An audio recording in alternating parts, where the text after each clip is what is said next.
So, ayan, nandito tayo ngayon sa aming toilet. Kasi, right now, I will be washing off my face. And guys, nagkaroon ako ng breakout. So, sobrang stress yata. Ayan. So, dalawa pa talaga sila, guys. Ayan. Oh my gosh. So, ngayon, ipapakita ko sa inyo how I deal with my acne while they're still like really active. Ayan, kasi sobrang pula pa nila. So, they're very much active. And, ipapakita ko sa inyo kung paano ko sila papatayin. Charot. Kung paano ko sila i-deal. So, tapos na akong nakapag gamit ng micellar cleansing water. So, I already removed everything na creams, makeup, anything na nasa face ko. So, ayan. So, ngayon, hindi ko na siya na-film. Nakalimutan ko. So, ngayon, yung gagawin ko na lang is I will be using my Cetaphil. So, ito yung gagamitin ko. I have two kinds of Cetaphil. One na ganito, and the other one is, so sorry guys, baliktad yung pagkasulat kasi naka-mirror yung ating camera. But anyway, ito yung pangalawa. So this one is a bit, parang may exfoliant something siya. So hindi ko to gagamitin kasi kapag ito yung gagamitin ko, pwede ko to siyang mairita and it might cause, tawag dito, baka mag-spread pa yung kanyang bacteria and it might cause more pimples. So, I won't be using any exfoliant cream or facial wash kapag may active na pimple ako. So, I use this one because this one is very much gentle sa face. So, I only use this one on washing my face kapag may pimple ako. So, I was supposed to use the rejuvenating set tonight but I decided not to kasi sobrang pula niya pa. So, I have to deal with this one. Nakita nyo may parang white spot siya. And this one hindi pa nakalabas. So, mamaya papakita ko sa inyo paano ko sila i-deal. So, right now, I'll put you guys here. Wait. Oh, baka mahulog yung cellphone. So, before anything else, guys, make sure na hugasan muna ninyo yung kamay ninyo before washing your face.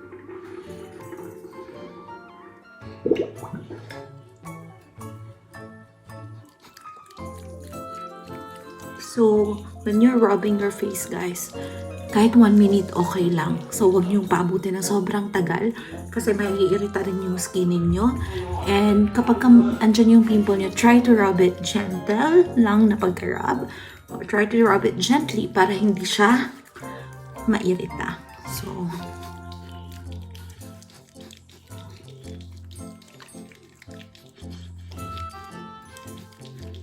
tsaka yung dito na area, guys, don't rub it too much.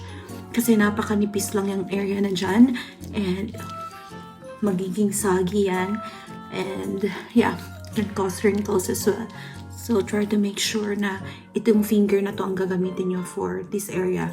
Kasi ito yung pinakawalang lakas among other fingers. So yeah, now let's rinse this off. So guys, ayan, I'm done washing my face. So now let's go to the next step, which is toning. And yeah, lalagyan natin yan ng acne patch. Basta papakita ko sa inyo mamaya, guys. So, hirap ng phone ako. Wala akong maayos na ano. So, ngayon, ito yung gagawin natin as usual.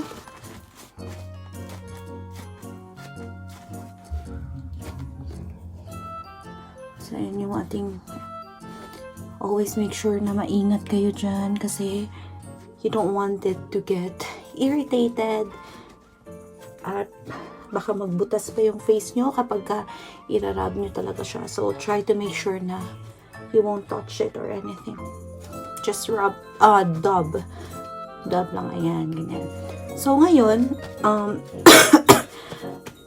sorry, I'm still sick. But, so now, what I'm going to do is, I'm going to get this one, my cotton pad, at saka, a small part of this cotton ball. Ayan, ganyan lang. And, cotton ball, lalagay muna natin dyan. So, let's use my forever favorite, my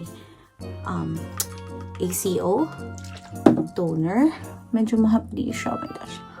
At saka, I will try to skip that part na may pimple.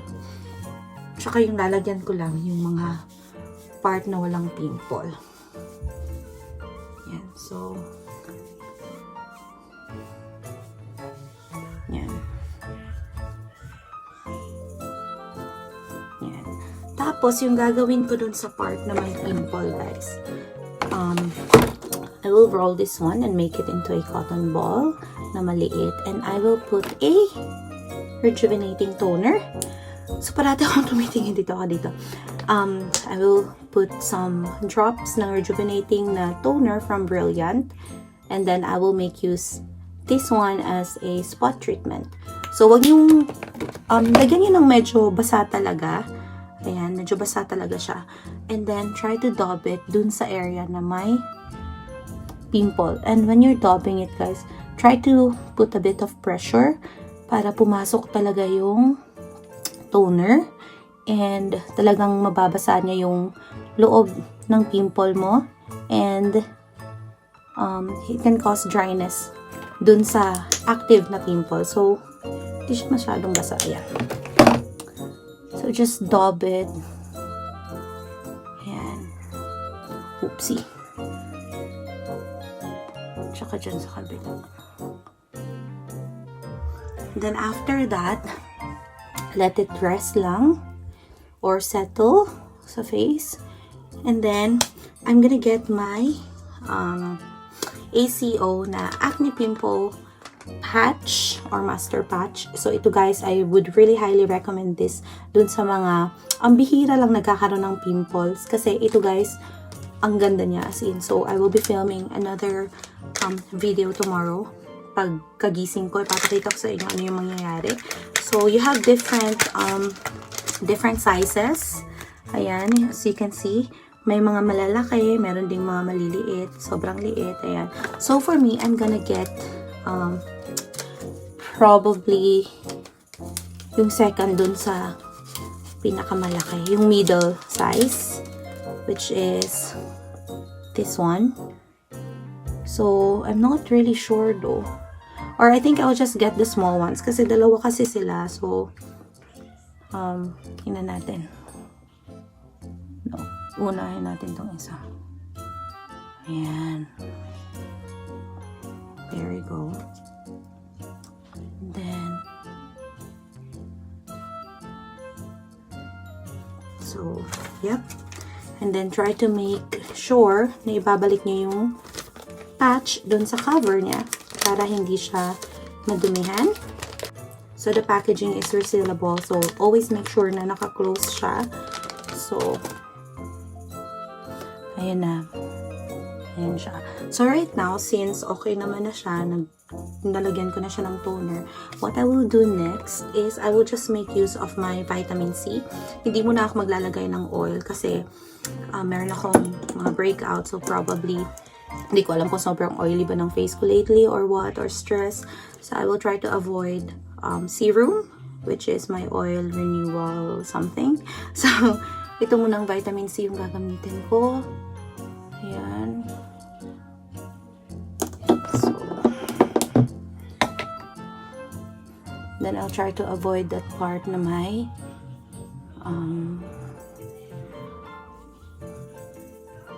yan.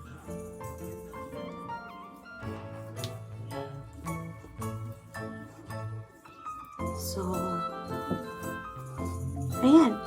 So, pagka may mga breakout ako guys, I skip my night cream and I skip the oil, serum, and I just use the vitamin C. And I also skip the part na may mga breakout. And tomorrow, I will film another one, just a short video or clip after, bago ko siya tanggalin. So, I will show you guys closer. Ayan na siya. So, nilagyan ko siya ng acne patch. Ayan. So, yeah. So, we will leave this one for like the entire night. And then, we'll see if it can remove yung acne sa loob ng ating skin. And we'll see. Kasi yung difference, guys, yung isa is kitang-kita mo na yung pustules. As in, like, nakalabas na siya almost. but I did not pop it kasi ayokong magbutas siya. But the other one, it's still just a red bump, so we'll see if the toner can make it dry, and if the acne patch can help para mapalabas yung pustule dun sa loob ng skin natin, yung white mark. So we'll see tomorrow. So I'll give you an update once I wake up. So guys, ayan, nandito na tayo sa ating toilet. And it's already 9 a.m. and I just woke up. And nagising ako ng maaga actually para mag-prepare ng breakfast para kay Martin before work. But nakatulog lang ako ulit. So now it's already 9 a.m. Kakagising ko lang. I didn't go to school because I'm not feeling well still. And sobrang lamig sa labas, guys. Nagsa-snow and the grass are freezing, as in, at saka madaming ice. It's quite icy right now, but yeah. So, ngayon guys, papakita ko sa inyo, ayan na yung ating pimple. And ito siya, medyo may white spot na talaga siya kahapon, but as you can see, parang natanggal niya lahat there.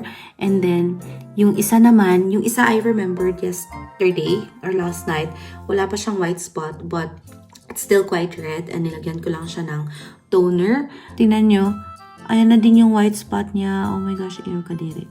So, ayan. So, we will be removing that right now. And after doing that, I will be washing off my face with my Cetaphil. And I know for sure, ito guys, medyo dudugo yan. Kasi once ma-remove niya yung white spot, I will also be pinching it a bit para malabas talaga lahat ng nasa loob para hindi siya maiwan at hindi siya magkukos ng pimple ulit on the same spot. Okay, so yeah. Before anything else, let's wash our hands para malinis before we touch or remove the patch para hindi mairita yung ating pimple. So always, always, always wash your hands, guys.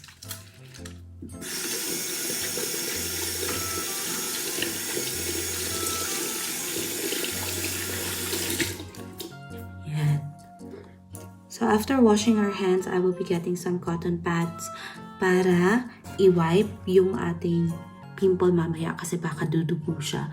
So yeah, let's try to remove. Wait. So try natin siyang i-remove.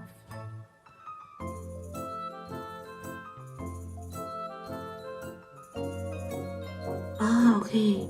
May nasama ng konti. But meron pang naiwan.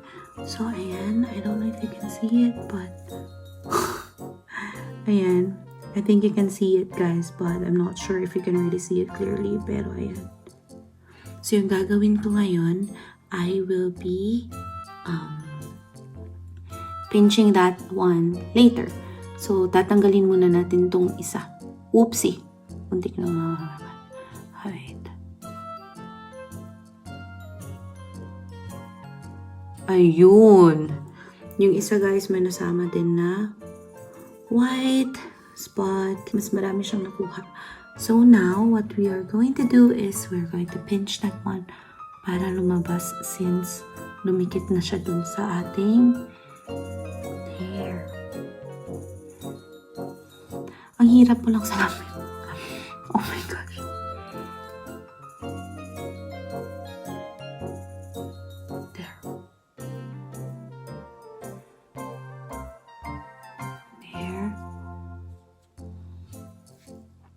Ayan, di ba may dugo? And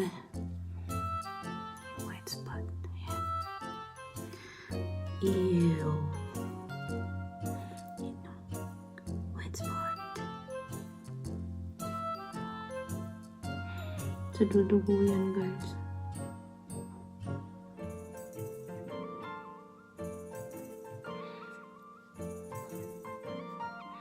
And you can feel it. Kapag ka-feel nyo flattened na siya. So, okay na. But for me, it's still not flattened.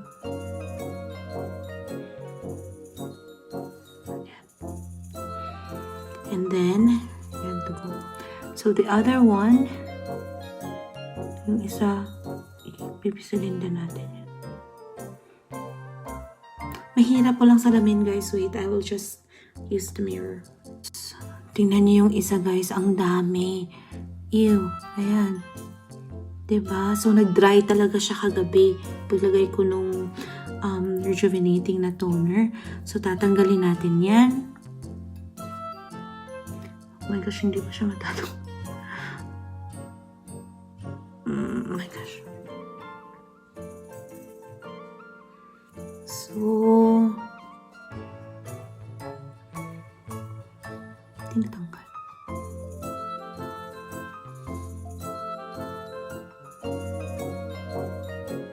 So, ayan. Ito, since may mga dugo na siya, we have to replace it with a cleaner one para hindi natin ma-spread yung bacteria na nanggaling dyan sa ating pimples. And wait a sec. So, there you go. Ayan, tapos na siya guys. Medyo red siya and medyo parang may bump siya tingnan, but it's already okay. And nakadalawang cotton pads tayo guys. Ayan, kadiri. So, now what I'm going to do is to, wash my face in the morning, brush my teeth, and then after that, eat breakfast. So that's it for our video today, guys. Sobrang iksi lang. And I hope that you will give this video a thumbs up. And please hit the subscribe button down below if you're not yet subscribed. And if you have any questions, please feel free to ask me on the comments or join our Facebook group. So yeah, we're growing in numbers and I hope that you guys will join as well. So thank you guys for watching and I hope to see you on my next one. Bye!